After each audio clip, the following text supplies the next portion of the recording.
धन्यवाद व्यक्त करतो, मी त्यांचे आभार व्यक्त करतो की तिसऱ्यांदा त्यांनी जो विश्वास दाखवलेला आहे महायुतीवरती, माझ्यावरती, आज तिसऱ्यांदा निवडणुकीला सामोरं जात होतो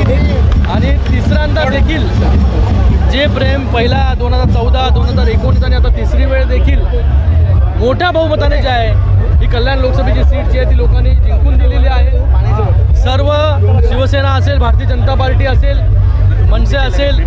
RP असेल, राष्ट्रवादी असेल, सगळ्या पदाधिकारी, नेते, कार्यकर्त्यांचा खूप खूप या ठिकाणी आभार व्यक्त करतो की त्यांनी 2 महिने जो प्रचार या ठिकाणी केला, जी मेहनत केली आणि त्या मेहनतीमुळे जे आहे आज हे यश जे आहे आपल्याला पाहायला मिळालं। उल्हासनगरमध्ये TOK असेल, साई पार्टी असेल, हे असे वेगवेगळे सगळ्या पक्षांनी एकत्र येऊन जे आहे या ठिकाणी काम केलं। मी या देशाचे यशस्वी प्रधानमंत्री नरेंद्र मोदी साहेबांचे धन्यवाद व्यक्त करतो, माननीय मुख्यमंत्री एकनाथ शिंदे साहेबांचे धन्यवाद व्यक्त करतो की त्यांनी विश्वास दाखवला आणि तिसऱ्यांदा या कल्याण लोकसभेमध्ये निवडणूक लढण्याची संधी जी मला दिली आणि